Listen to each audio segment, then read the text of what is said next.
أصعب حاجة إن أنت تفضل عايش في حزن على إنسان عزيز عليك.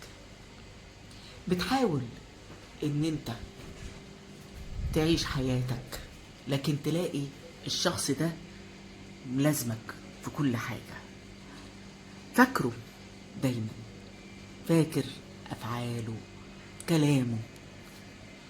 وهو ده فعلا اللي بيحصل لينا لما بنيجي نفقد إنسان عزيز علينا فجأة، زي ما أنا فقدت كده حبيبة بنت أختي. يا ريت يا جماعة نترحم عليها. عارفين رسولنا الكريم عليه الصلاة والسلام لما كان دايما يقول لنا نقفل باب الحزن ونحاول إن احنا نعيش حياتنا، كان عنده حق. لما بنقعد نحزن على حد عزيز علينا، المرض بيمسكنا وبنتوه في دوامة المرض ودوامة الحياة. وده فعلا اللي حصل. بعد وفاة حبيبة بقيت أنا وأهلي عايشين في حالة حزن حداد. والله مش اعتراض يا جماعة على قدر ربنا، لا لا لا، حاشا لله، كلنا رايحين. بس عارفين موت الفجأة ده صعب، صعب قوي قوي قوي. يعني نقول لو كانت عيانة، استغفر الله العظيم يا رب، كلمة لو بتفتح عمل الشيطان. فجأة تلاقي عارفين حالة الحزن بتسيطر. أنا مني واحدة من الحزن، كرشة النفس اللي بقالها سنين زادت عندي. بدأت ألف على الدكاترة، ما بين دكاترة القلب، دكاترة الصدر، دكاترة البطنة، الحساسية. مفيش حد عايز يوصل لحل. عارفين ودكاترة كبار، يعني في أماكن مشهورة، في المهندسين وفي الزمالك، في الدقي، في وسط البلد. عارفين يعني أماكن مشهورة ودكاترة الكشف بتاعها غالي. لكن بكل أسف اللي اكتشف سبب كرشة النفس دكتورة في مستشفى عام، مستشفى بالبيس العام. رحت للدكتورة دي أعمل إيكو، مع إني كنت من شهرين عاملاه عند دكتورة مشهورة في المهندسين. عملت الإيكو، قالت لي لازم قسطرة واحتمال كبير جدا تعملي دعامة. بيني وبينكم ما صدقتش كلام. اتصلت بالدكتورة اللي كانت عاملة لي الإيكو من شهرين، قالت لي لا لا لا لا لا، انت مش محتاجة قسطرة ولا حاجة، انت اعملي أشعة مقطعية على الشرايين التاجية وإن شاء الله شوية دهون وخلاص. عملت الأشعة المقطعية، طلع كلام الدكتورة بتاعت بلبس صح. لقيت نفسي داخلة في دوامة العيا وعملية وكلام من ده. قلت في عقل بالي لا يا أرمى، اخرج بقى من حالة الحزن والحداد، من عيا أمي لعيا بتاعي قبلها موت حبيبة. لا لا لا لا، احنا مؤمنين موحدين بربنا سبحانه وتعالى، وكل اللي بنمر بيه في حياتنا دي أقدار وربنا كاتبها لنا.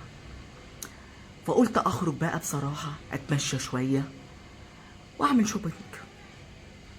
رحت مول في وسط البلد، قلت أشتري رياكش بلوزة، المهم إن أغير جو قبل ما أدخل في دوامة العملية. وأنا بلف لقيت بنت الله أكبر زي القمر بتزعق لراجل وتقول له أنت إنسان قليل الأدب، أنت إنسان ما أنتش محترم. الراجل، أنا طبعا واقفة مذهولة من اللي بيحصل، قلت أكيد هو رخم عليها. لقيت الراجل بمنتهى البجاحة، ناس اتلمت حواليه. ليه كده؟ قال لهم دي مراتي ورفع عليا قضية خلع ونفقة، وانا مش عايزه ادفع النفقه ولا عايزه اطلقها، انا متمسك بيها عشان العيال. فبقول لها ارجعي يا بنت الناس. راحت زي ما انتوا شايفين كده، لم عليا الناس قعدوا يقولوا لها ربنا يهديكي وارجعي لجوزك وعلشان ولادك، عيب يا بنتي ومش عارف ايه. البنت في حاله ذهول، تقول لهم انا مش متجوزه، ده مش جوزي. فواحد من اللي واقفين قال لها هما كده الستات، وقت الجد يجوا يقولوا مش جوزي، امال هيتبلى عليكي.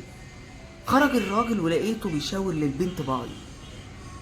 البنت لقيتها واقفه في الركن بتعيط، فرحت قلت لها يا حبيبتي طيب ما تحاولي كده تدخلوا اهل الخير بينكم في الصلح. قالت لي صلح ايه يا طنط؟ ده مش جوزي، انا مش متجوزه ولا مخطوبه، ده انسان قذر سافل ماشي عاكس فيا. فانا جيت زعقت له اخر ما زهقت، فعمل الهليله والدربكه اللي عملها دي. لكن انا لاول مره اشوفه وما اعرفوش ولا اعرف حتى اسمه. يعني انا يوم ما اتجوز انسان زي ده؟ قلت لها يعني ما انتش متجوزاه؟ قالت لي اطلاقا. انا بعيط من حاله الذهول ان لاول مره اتحط في موقف زي ده. ربكم بجد انا كنت عايزه اضحك، بس موقف البنت يا عيني وهي بتعيط صعبت عليا. قعدت طبطبت عليها وقلت لها كبري، يا ما تلاقي نوعيات زي دي بياخدوها عارفه ايه، خدوهم بالصوت لا يغلبوكم. قلت لها اكيد صاحبنا من النوعيه دي. كبري دماغك وطنشي وتقعديش تعيطي، ده انا جايه يا حبيبتي عشان اروق نفسي. اول ما الاقي الموقف ده وخدتها وخرجنا من المول، ولا انا اشتريت ولا هي اشتريت. انتوا ايه رايكم في صاحبنا ده؟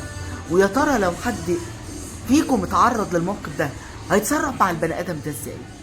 انا منتظره تعليقاتكم، وادعوا لي بالشفا بقى انا وامي وكل مريض، وبالرحمه الحبيبه والابويا وكل امواتنا. اشوفكم على خير.